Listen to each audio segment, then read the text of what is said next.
नमस्कार, मी सुवर्णा जोशी. निसर्ग चक्रीवादळा संदर्भातले सगळे अपडेट्स आपण दिवसभर घेतोय आणि त्याच विषयीच्या घडामोडी वेगवान स्वरूपात.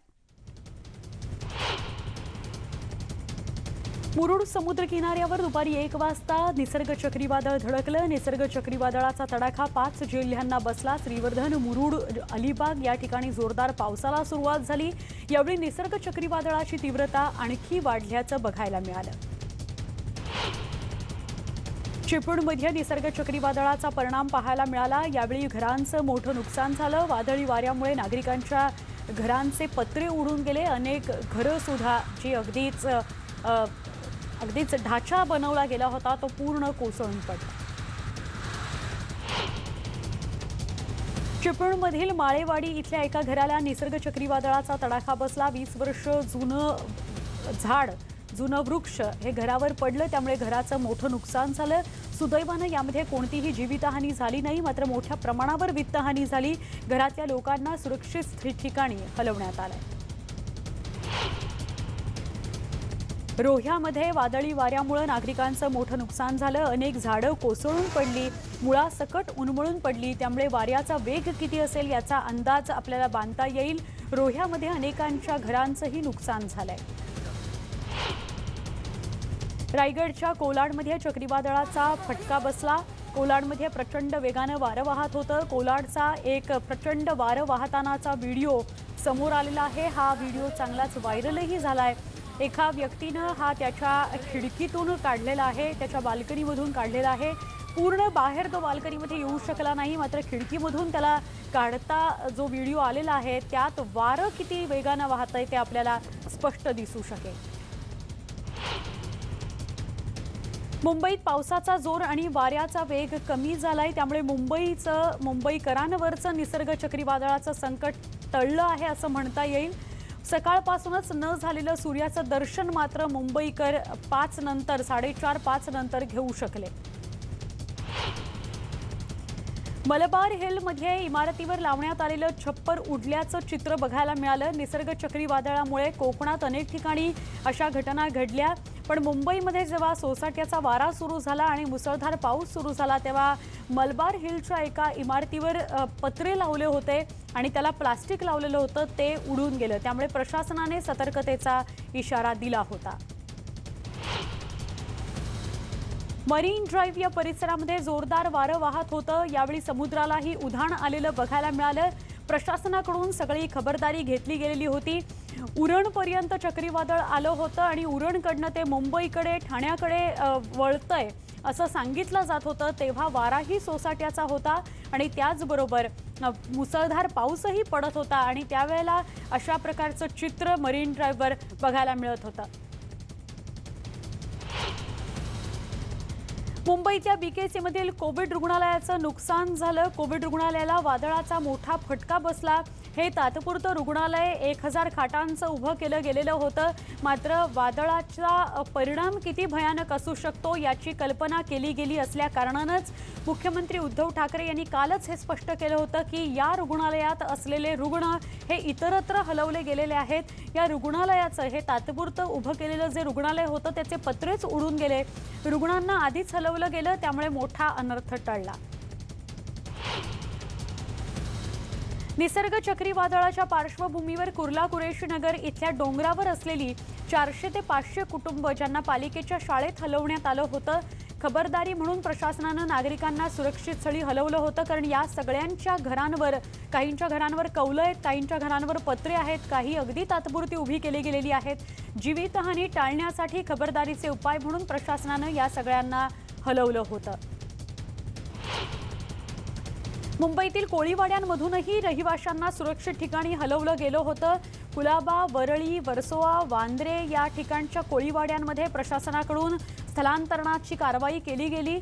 मुंबई महापालिकेकडून खबरदारी घेतली गेली की आपापल्या घरांमध्ये कुणी राहू नये, समुद्र किनाऱ्यांलगतच्या घरांमध्ये कुणी राहू नये, कारण जीवितहानी टाळता यावी. मुंबईत एनडीआरएफच्या 7 टीम्स तैनात करण्यात आल्या आहेत. कुलाबा, वरळी, अंधेरी, वांद्रे, मालाड, बोरिवली इथं एनडीआरएफच्या टीम्स तैनात करण्यात आल्या. अंधेरीत एनडीआरएफच्या 3 टीम्स तैनात करण्यात आल्या, तर महापालिकेच्या 35 शाळांमध्ये तात्पुरत्या निवासाची लोकांची व्यवस्था केली गेली आहे।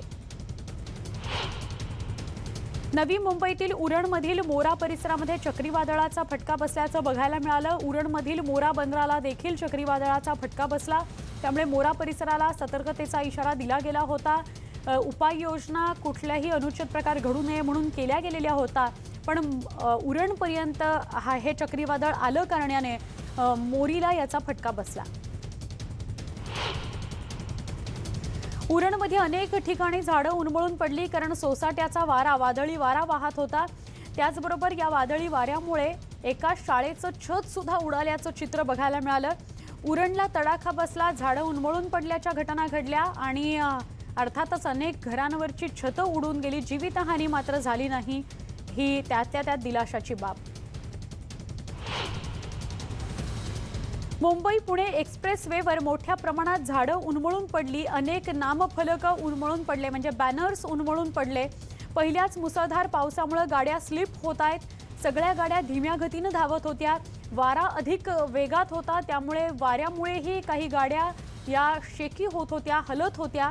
अवजड वाहनं पोलिसांनी रोखून धरली होती। बेलापूरमध्ये झाडं रस्त्यावर पडण्याच्या घटना घडल्या। वादळी वाऱ्यामुळे झाडं उन्मळून पडली। निसर्ग चक्रीवादळाचा फटका अनेकच शहरांना बसलेला बघायला मिळाला। अंबरनाथ, बदलापूर आणि उल्हासनगर शहरात सोसाट्याचा वारा सुरू झाला होता आणि त्याचसोबत मुसळधार पाऊसही पडत होता। अंबरनाथ आणि उल्हासनगर या शहरात अनेक रस्त्यांवर झाडं उन्मळून पडली। अंबरनाथच्या कुंटवली भागात घरावर झाड पडल्याची घटना घडली। सुदैवानं जीवितहानी मात्र झाली नाही। तर डोंबिवलीतल्या सारस्वत कॉलनीतल्या आशिष बिल्डिंगवरचे छताचे पत्रे उडाल्याचं चित्र बघायला मिळालं। वादळी वाऱ्यामुळे छत उडाल्याचं यावेळी समोर आलं। डोंबिवलीतील होर्डिंग्स देखील वादळी वाऱ्यामुळे उडून गेली। निसर्ग चक्रीवादळाचा तडाखा डोंबिवलीला सुद्धा बसला। मुसळधार पाऊस आणि वादळी वारा डोंबिवली, कल्याण या सगळ्या परिसरामध्ये सुद्धा आपल्याला बघायला मिळाला। त्यामुळे बॅनर्स कोसळून पडणं किंवा इमारतींच्या गच्चीवर जे पत्रे लावलेले असतात आणि त्याला जे प्लास्टिक बांधलेलं असतं ते उडून जाणं, अशा घटना अनेक ठिकाणी बघायला मिळाल्या।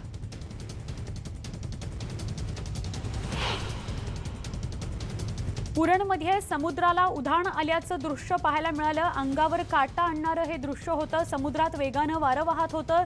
बोटी सगळ्या समुद्रकिनारी होत्या, पण अर्थातच वाऱ्यामुळे आणि तेही वादळी वाऱ्यामुळे बोटी अँकर तोडून उडून जातील की काय, निघून जातील की काय, भरकटतील की काय, अशी भीती मात्र सगळ्या कोळी बांधवांच्या, मच्छीमारांच्या मनात होती।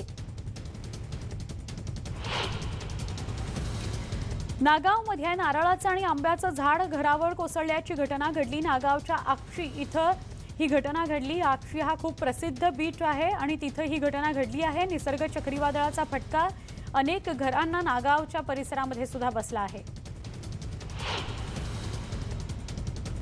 तर श्रीवर्धनमध्ये चक्रीवादळाचा परिणाम मोठ्या प्रमाणावर बघायला मिळाला। श्रीवर्धन बाजारपेठेतील नवी पेठ इथली ही दृश्य आहेत। घराची छतं उडून जाणं, पत्रे उडून जाणं, त्याचबरोबर अनेक झाडं कोसळणं, ती घरांवर किंवा गाड्यांवर कोसळण्याचे प्रकार घडले आहेत। चक्रीवादळाच्या पार्श्वभूमीवर जवळपास 40,000 लोकांना श्रीवर्धनच्या समुद्र किनाऱ्या परिसरातून स्थलांतरित करण्यात आलं होतं। पुण्यातही निसर्ग चक्रीवादळाचा तडाखा बघायला मिळाला। पुण्यात रस्त्यांवर झाडं कोसळण्याच्या घटना घडल्या। अनेक ठिकाणी झाडं कोसळली, त्यामुळे वाहतूक ठप्प झाली। अनेक घरांवर ही झाडं कोसळली, त्यामुळे आता झाडं बाजूला करण्याचं काम पुण्यात सुरू आहे। रायगड जिल्ह्यातील रोह्याला वादळाचा फटका बसला। अनेक ठिकाणी घरावरचे पत्रे उडाले, काही झाडं कोसळण्याच्या घटना घडल्या। तर नदी आणि खाडीचा परिसर, जिथं पाण्याचा वेग प्रचंड झाला होता वाऱ्यामुळे आणि त्याचबरोबर कोसळणाऱ्या मुसळधार पावसामुळे। रोह्यातील खाणजी या गावात घरावरील पत्रे उडाल्याचं चित्र पाहायला मिळालं। वादळी वाऱ्यामुळे घराचं मोठं नुकसान झालं। जोरदार वादळी वाऱ्यामुळे घरावरील पत्रे उडाले आणि त्यामुळे अर्थातच वित्तहानी झाली।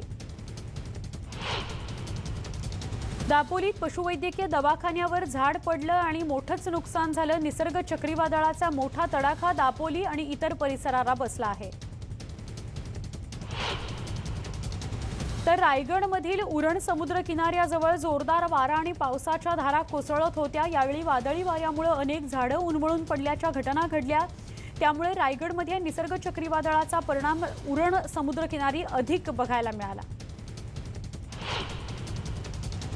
रायगड जिल्ह्यातील अलिबागमध्ये एकूण 12,000 नागरिकांना सुरक्षित स्थळी हलवण्यात आलं। शाळा आणि सार्वजनिक कार्यक्रमांच्या हॉल्समध्ये लोकांना ठेवण्यात आलं। सोशल डिस्टन्सिंगचं पालन करण्याकरता कालपासूनच हे स्थलांतर सुरू करण्यात आलं होतं। रायगड किनाऱ्यावरील 6 पोलीस स्टेशन्समध्ये 800 पोलीस तैनात करण्यात आले। रायगडचे पोलीस अधीक्षक अनिल पारसकर यांनी ही माहिती दिली। निसर्ग चक्रीवादळामुळे वांगणी हा समुद्र किनारा खचल्याचं बघायला मिळालं। मोठ्या प्रमाणात समुद्र किनारा खचल्याचं दृश्यांमधून दिसतंय। जोरदार लाटा धडकत असल्यानं संपूर्ण वांगणी समुद्र किनाराच पूर्णपणे खचला। मांडवा जेट्टी भागात सोसाट्याचा वारा वाहत होता। किती वेगानं वारा वाहत असेल याची पूर्ण कल्पना या मांडवा अलिबाग परिसरामध्ये घेतलेल्या या दृश्यांवरून येते। कुणीतरी घराच्या आडोशाला उभं राहून ही दृश्य टिपलेली आहेत। बाईक्स वाकड्या तिकड्या झालेल्या आहेत। उडून जाताना पुढे सरकत जाताना या बाईक्स बघायला मिळतात। म्हणजे मुसळधार पाऊस आणि सोसाट्याचा वारा किती होता, किती वेगानं हा वारा वाहत असेल। जवळजवळ 100 ते 120 किलोमीटर प्रति तास इतका वेगानं वारा वाहत होता आणि त्याची ही अत्यंत बोलकी दृश्य। अलिबागमध्ये वादळी वाऱ्यासह जोरदार पाऊस झाला। यावेळी नागरिकांना सतर्क राहण्याचं आवाहन करण्यात आलं होतं। प्रशासनानं आवाहन केल्यामुळे नागरिकही त्याला प्रतिसाद देताना दिसले। कुणीही घराबाहेर पडलं नाही। अलिबागमध्ये निसर्ग चक्रीवादळाचा परिणाम बघायला मिळाला, तोही मोठ्याच प्रमाणावर। कारण प्रशासनाकडून खबरदारी घेतली गेली असली तरी वित्तहानी मोठ्या प्रमाणात झाली। वारं आणि पाऊस याच्यामुळे घरांचं, झाडांचं मोठंच नुकसान झालं आहे। समुद्र किनाऱ्यावरील गावांचंही नुकसान झालंय। प्रशासनाकडून आता मदतीचं कार्य सुरू आहे। निसर्ग वादळाचा तडाखा नाशिक जिल्ह्यासह शहराला देखील बसला। शहराच्या अनेक भागात झाडं उन्मळून पडली। रस्त्यालगत असलेली झाडं महावितरणच्या डीपीवर सुद्धा कोसळली। या रस्त्यानं मोठ्या प्रमाणावर वाहनांची रहदारी असते। आजूबाजूला रहिवासी परिसर देखील आहे। पण कालपासून आधीच सूचना केल्या गेल्या होत्या, त्यामुळे अर्थातच कुठलीही जीवितहानी झाली नाही। मोठा अनर्थ टळला, कारण या रस्त्यावर जेव्हा झाड कोसळलं तेव्हा गर्दी नव्हती। रायगडमध्ये चक्रीवादळाच्या पार्श्वभूमीवर राष्ट्रीय आपत्ती निवारण दलाची 4 पथकं जिल्ह्यात दाखल करण्यात आली आहेत। निसर्ग चक्रीवादळाच्या तडाख्याला आणि त्याने परिणाम दाखवायला पहाटेपासूनच सुरुवात केली। वादळी वाऱ्यासह पावसानं वेगवेगळ्या भागांमध्ये हजेरी लावली। पाजपंढरी, हरणे, पालंदे, आडे, पाडले, केळशी, वेळास, बाणकोट या सगळ्याच गावांना धोका निर्माण झालेला होता। आणि ज्याप्रमाणे वर्तवलं जात होतं की धोका आहे, त्याप्रमाणे तिथे मोठं नुकसानही वाऱ्याने आणि पावसानं केलेलं आहे। मांडवी या समुद्र किनाऱ्यावर जोरदार वारं वाहत होतं। दरम्यान यावेळी वाऱ्याचा वेग वाढला होता। जेव्हा चक्रीवादळ अत्यंत जवळ आलं, समुद्र किनाऱ्यावरील गावांना याचा धोका निर्माण झाला। रत्नागिरीमध्ये निसर्ग चक्रीवादळाचा परिणाम पाहायला मिळाला। सकाळच्या वेळेला रत्नागिरी, सिंधुदुर्ग या ठिकाणी म्हणजे हे दोन्ही परिसर किंवा हे दोन्ही जिल्हे आणि त्याचे समुद्र किनारे हे या चक्रीवादळाच्या परिघामध्ये होते। त्यामुळे अर्थातच रायगड काय किंवा रत्नागिरी, सिंधुदुर्ग काय इथं खूप मोठा फटका बसला। माडाची झाडं प्रचंड मोठ्या प्रमाणात रत्नागिरीतल्या समुद्र किनाऱ्यांवर आहेत। ती अक्षरशः वाकडी झाली होती झाडं। काटकोनात झाडं वाकली होती असं म्हटलं तरी अतिशयोक्ती ठरणार नाही। निसर्ग चक्रीवादळाचा खेडमध्ये जोर वाढल्याचं बघायला मिळालं। खेडमध्ये जोरदार वादळ आणि पाऊस आला। खबरदारी म्हणून महावितरणकडून वीज पुरवठा खंडित करावा लागला। रत्नागिरी जिल्ह्यातल्या खेडमधली ही काही अधिक दृश्य आपण बघतोय। वाहतूक महामार्गावरील वाहतूक सोसाट्याच्या वाऱ्यामुळे आणि धुवाधार पावसामुळे बंद करावी लागली। खेडच्या गावांना सुद्धा फटका बसला आणि त्याचबरोबर महामार्गावर सुद्धा फटका बघायला मिळाला। हे निसर्ग चक्रीवादळ किती भयानक होतं आणि त्याची किती भीती होती, त्यामुळे प्रशासन किती सतर्क होतं आणि सज्ज होतं, हे सगळं आपण बुलेटिनमध्ये पाहतो आहोत। अधिक पाहणार आहोत, एका छोट्या ब्रेकसाठी थांबतोय।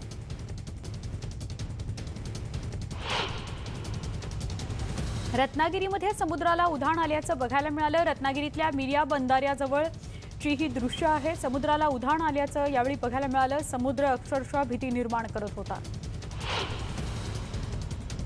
रत्नागिरीत मालवाहतूक जहाज भरकटल्याचं चित्र होतं। मिर्या बंधाऱ्याजवळ जहाज भरकटलं। वादळाच्या तडाख्यामुळे हे जहाज भरकटलं। MT बसरा स्टार असं या जहाजाचं नाव आहे। निसर्ग चक्रीवादळाच्या पार्श्वभूमीवर पालघर जिल्ह्यात हाय अलर्ट जारी करण्यात आला। प्रशासनाकडून समुद्रकाठी राहणाऱ्या नागरिकांना सुरक्षित स्थळी हलवण्यात आलं होतं।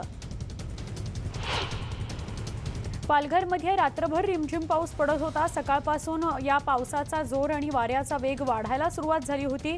जिल्हा प्रशासनाने खबरदारी म्हणून सगळ्या उपाययोजना योजल्या होत्या।